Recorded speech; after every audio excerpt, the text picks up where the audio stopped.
आपके साथ वीना। शराब घोटाले के मामले में छत्तीसगढ़ के पूर्व आबकारी मंत्री कवासी लखमा को बीते दिनों ईडी ने गिरफ्तार कर लिया। कवासी लखमा को तीसरी बार ईडी दफ्तर पूछताछ के लिए बुलाया गया था, जिसके बाद उन्हें गिरफ्तार किया गया और कोर्ट में पेश किया गया, जहां से उन्हें 7 दिनों की न्यायिक हिरासत में भेज दिया गया है। गिरफ्तारी के बाद ईडी के वकील सौरभ पांडे ने बड़ा दावा किया है। सौरभ पांडे का कहना है कि कवासी लखमा को हर महीने 2 करोड़ रुपए कमीशन के तौर पर मिलते थे।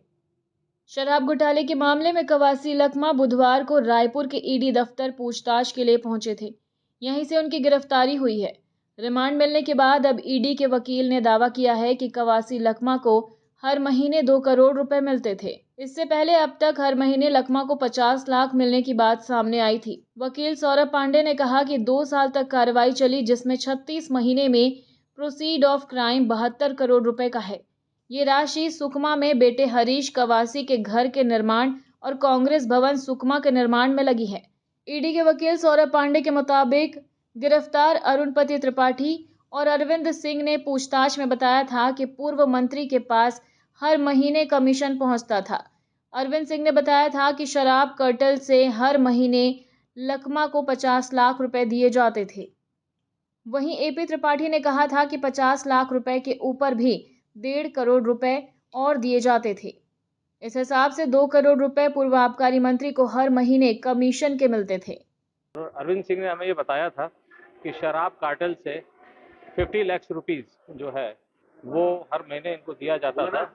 अरुणपति त्रिपाठी ने ये कहा था कि अवार्ड फ्रॉम 50 लाख के ऊपर 1.5 करोड़ रुपए और दिया जाता था। तो 1.5 करोड़ और दिया जाता था। इस हिसाब से जो टोटल राशि हुई वो 2 करोड़ की हुई मासिक। तो 36 महीने तक चूंकि ये कार्रवाई चली है, तो 36 महीने में हमारा जो प्रोजेक्शन प्रोसीड्स ऑफ क्राइम वो 72 करोड़ का है। प्रति महीना 2 करोड़ के हिसाब से 36 महीना 72 करोड़ जी। तो ये 2 गवाही इन्होंने दी थी। इसके अलावा इकबाल खान जो कि एक्साइज ऑफिस में कोई एम्प्लॉय है, और साथ ही साथ हमको जयंत देवांगन उसने ये बताया था कि कन्हैया लाल खुर्रे जो है वो पैसे को उनके पास ले जाके छोड़ता था। साथ ही साथ जगन्नाथ जग्गू राजू का भी उसमें घर में जब सर्च वगैरह की गई है तो ऐसे बहुत सारे जो हैं डिजिटल एविडेंसेस हमको प्राप्त हुए हैं, जिससे हमको ऐसा पता लगा है कि जो ये पैसा गया है वो बेसिकली 2 कामों में इस्तेमाल हुआ है। अन्य कामों के अलावा जिसके भी पूछताछ जारी है, वो जो 2 काम है मुख्य वो बेसिकली हैं, एक इनके सपूत जो है उनका घर का निर्माण जो कि सुकमा में किया गया है, और साथ ही साथ कांग्रेस भवन उसका भी निर्माण जो है सुकमा में किया गया है। उसमें जो है ये सर राशि का जो है इस्तेमाल किया गया। कैश ट्रांजैक्शंस भी है, कुछ बैंक एंट्रीज भी हैं, और वो थोड़ा मैच हो रही है कि जिस समय कैश ये आ रहा है पैसा उस समय विड्रॉल हो रहा है और उन जगहों पर वो लगा जा रहा है। तो है और जो पूछताछ हुई है उसमें बात सामने आई है।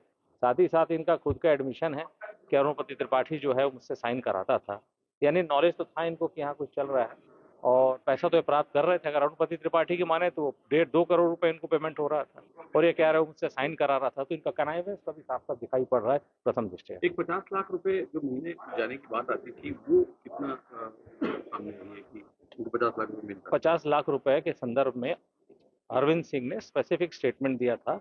उसने जब स्टेटमेंट उसका रिकॉर्ड किया गया था अंडर सेक्शन 50 PMLA, तो उसने बाइफर्केशन बताया था कि कौन सा पैसा कितना उस शराब कार्टेल से किसको जाता है। उसमें उसने बताया था कि उस जो पूरे कमाई हो रही थी प्रति माह की, उसमें 50 लाख रुपया कवासी लखमा को दिया जाता था। तो सर इसमें ये भी बात सामने आई है कि वहाँ पर जो भवन बनाया गया है, चाहे पार्टी का हो या उनके घर निजी भवन, ये भी उसमें इसी का पैसा इस्तेमाल किया गया।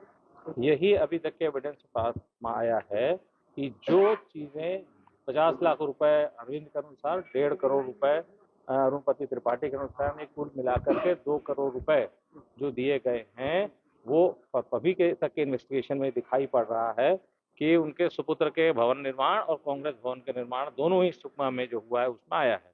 इसके कुछ डिजिटल साक्ष्य हमको मिले हैं, साथ ही साथ कुछ बैंक ट्रांजैक्शंस भी उसमें मैच कर रही है। इनके अलावा कुछ और लोग सम्मन दिए गए हैं या दिए जाएंगे? ये पूछताछ जारी है और अन्य लोगों को भी सम्मन दिया गया है, बुलाया गया उनको। तो सर तो अन्य लोग भी थे इसमें शामिल है जिनका नाम आप बता रहे हैं, ये लोगों ने भी क्या कोई इसी तरीके के निर्माण कार्यों में या प्रॉपर्टी को लेकर उस पैसे का इस्तेमाल किया? इसी के संदर्भ में फर्दर जो इन्वेस्टिगेशन किया जाना है उसके लिए हमने कस्टोडियल रिमांड की मांग की थी, ताकि इन बातों का और खुलासा हो सके, क्योंकि वर्तमान में इनके द्वारा तो बहुत ज़्यादा खुलासे नहीं किए गए हैं, लेकिन बहुत सारी चीज़ें जो हमने दूसरों से पूछी है और जो कि मैच कर रही है उससे इनको कन्फ्रंट कराना आवश्यक है। और आप किसी व्यक्ति को ऐसे तो दोषी नहीं बता सकते जब तक कि उसके खिलाफ आपके पास एविडेंस क्या है। तो यही सब की खोज जो अभी अग्रिम जारी है, उसके लिए जो है रिमांड की मांग की गई थी, जो हमें अभी 21 तक की ग्रांट हुई है। संदेहियों में और कोई भी नाम है कांग्रेस से? देखिए, ये सारी बातें जो है इन्वेस्टिगेशन का मैटर है, जो कि मैं अभी रिवील नहीं किया जा सकता। के साथ आना था लेकिन नहीं आ पाया। जी हाँ, इनको कई डॉक्यूमेंट्स के लिए इनको बोला गया था कि आप लेके आइए, तो उनका कहना था कि मेरे सीए के पास है। तो कहा था कि आप सीए को लेकर के आइए, तो वो सीए के मार्फत वो डॉक्यूमेंट लेकर के आए, कुछ नहीं लाए, ये सारी चीजें हैं। तो अब अभी जो है क्योंकि रिमांड ली गई है, तो जो कमी पेशी रह गई होगी उसको पूर्ति किया जाएगा। कवासी को भी आगामी दिनों में गिरफ्तार किया जा सकता है, ऐसे कुछ एविडेंस? देखिए, ऐसे एविडेंसेस अगर किसी के पास अवेलेबल है तो जरूर किया जाएगा, लेकिन वर्तमान में चूंकि इन्वेस्टिगेशन जारी है, इसलिए उस बारे में प्रकाश डालना उचित नहीं है। वहीं लकमा के वकील फैजल रिजवी ने कहा है कि ये गिरफ्तारी सबूत बनाने के बाद की गई है। अगर 2 करोड़ रुपए मिलने की बात वे कह रहे हैं, तो बताएं कि लकमा के घर से क्या मिला। छापे में कहीं से 20,000 रुपए भी नहीं मिले हैं। देखिए, सबसे पहले तो ये वर्तमान विधायक हैं और ये जो पीएमएलए का जो प्रकरण है, ईसीआईआर जो है पहले जो दर्ज हुई थी वो वर्ष 2022 में हुई थी और उसके बाद कई मुलजिमों को अरेस्ट किया गया। फिर दोबारा ईसीआईआर जो दर्ज हुई वो वर्ष 2024 में हुई, 4/24 ईसीआईआर। उसमें भी कई लोगों को उसमें गिरफ्तार किया गया। मगर जब लखमा जी को आज से 2 साल पहले बुलाया गया था वर्ष 2022 में, तो वो उपस्थित हुए थे। अभी 3 तारीख से इनको बुलाया गया है और 3 तारीख से ये जब बुला रहे हैं तब जा रहे हैं। इनको सिर्फ 2 बार सम्मन दिया गया है, बाकी पूरा ये मौखिक सिर्फ बोलने पर ये उपस्थित हो रहे थे, विवेचना में पूरा सहयोग कर रहे थे। और आज भी जो उनको बुलाया गया था तो कोई सम्मन नहीं दिया गया था, सिर्फ मौखिक बोलने पर कवासी लखमा जी अपने पुत्र के साथ वहां उपस्थित हुए थे ईडी कार्यालय में और वहां उनको फिर गिरफ्तार कर लिया गया। और आज उन्होंने कहा कि मुझे जब बुलाया गया सिर्फ 2 प्रश्न पूछे कि ये जो आपने घर बनाया उसका पैसा कहाँ से लाए, तो उन्होंने बता दिया कि 80 लाख रुपए मैंने लोन में लिया था और 10 लाख रुपए अपने बेटे से लिया था और 15 लाख रुपए जो है वो मेरे जो जमा पूंजी थी उससे मैंने लगाया हूँ। एक पाई आने का हिसाब उन्होंने दे दिया। जब उन्होंने बताया कि आप पास करोड़ों का जो है घपले का घोटाले का आरोप लगा रहे हैं, तो उन्होंने कहा कि मेरे पास 20,000 भी रुपए नहीं है। तो वो एक आदिवासी सीधा साधा बोले, मैं विधायक हूँ और मैं बस्तर के लोगों के लिए, बस्तर की जमीन, बस्तर के जंगल के लिए लड़ता रहा हूँ और लड़ता रहूंगा, ये उन्होंने आज बताया है।